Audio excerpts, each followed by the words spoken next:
Hi guys, welcome back to Rock Fabulous 40s, and today I am doing a review on an eyeshadow palette. And this eyeshadow palette I have heard nobody talk about. I don't understand why nobody's talking about it. This eyeshadow palette came out, I want to say around about the same time the Urban Decay Naked Cherry palette came out. And the one that I am talking about is the Lorac Pro 4 palette, this guy right here. I have no idea why nobody's talking about this palette. It is freaking amazing. And I know that probably a lot of people are thinking that the Lorac Pro is kind of old news. And trust me, I know I have just about all the Lorac Pro palettes ever made except for the first Mega Pro. But I have the Mega Pro 2, 3, I've got Lorac Pro 1, 2, 3. I've got the Lorac Pro Metals palette, which is full of just beautiful metallics, which are just absolutely beautiful. I don't have the Mega Pro Matte, but the Lorac Mega Pro shadows are some of my all-time favorite formula of shadows. To me, the Lorac Pro palettes pretty much knock almost everything else just out of the water. These are just amazing shadows. Now, these are $44 palettes, and I can understand how some people might be a little turned off by the size of the shades because they're not the big, huge pans that we're so used to seeing nowadays. However, the packaging-wise is very, very much the same as all of your other Lorac Pro palettes. It's got kind of that smooth feel to it. It is cardboard. It has a nice mirror on the inside, and then you have your same layout as you do all your other Lorac Pro palettes, or your Lorac Pro 1, 2, and 3 anyway.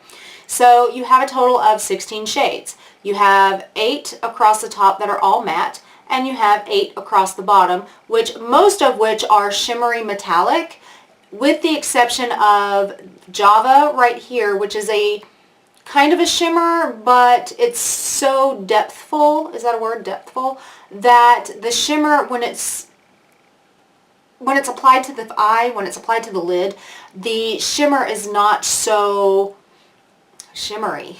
I mean, you could actually use this as some depth in your crease if you wanted to. And then you have Midnight, which is this deep dark black, and to look at Midnight, it looks like it's got a little tiny bit of glitter fleck in it, but when applied to the eye, there's no glitter fleck at all. These shadows are the same formula as the older Lorac Pro palettes, which I still love and adore. It comes with the little eyeshadow primer mini when you purchase this, just like the other palettes did. I'm not a big fan of that eyeshadow primer. I used it. I'm not a big fan of it. It's okay. But, oh my God, this palette, just amazing. Look at the shades in this. I mean, this is very mauvey, berry, pinky, just beautiful, beautiful shades in this palette. I am wearing it today. Let me throw up a couple of swatches for you guys here. So this side right here, this is the mattes. And just look at how pigmented these are just for mattes. And they blend out beautifully. I get no skips in the creases. And that's something that I have a major issue with when I'm applying shadows in the crease. Most shadows I apply in the crease skip because I have crepey lids. These, they do not skip. Here's the shimmers right here. Look at how pigmented those freaking things are. And look how black that black is. Here's that Java I was telling you about, which is a shimmer but doesn't really look all that shimmery. You've got some deep plums here, and then you've got some metallic like roses and rose golds right through here. I mean, it is just absolutely a beautiful palette. Why is nobody talking about this? I don't know. For me, $44 for this formula of a palette, even though the pans are a little smaller than what we're used to seeing these days, to me this is well worth it.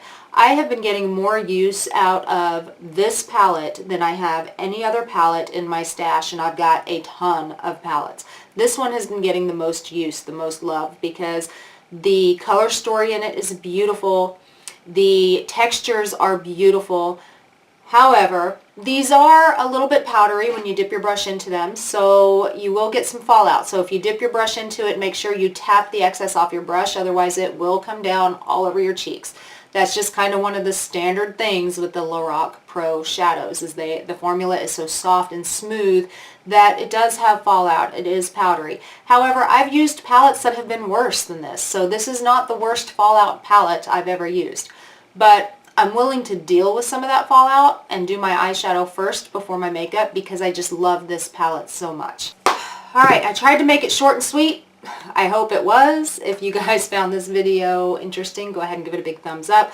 Also, guys, you can look me up on my social media. Everything is all under Rock Fabulous 40s. I'm not real active on Instagram and that kind of thing, but I do go ahead and post like little videos and things like that up there sometimes. Also, guys, underneath me is a subscribe button. It's down under here somewhere. If you find that subscribe button, please hit it, and then you too can rock your fabulous 40s, and I will see you guys in my next video. Bye, guys.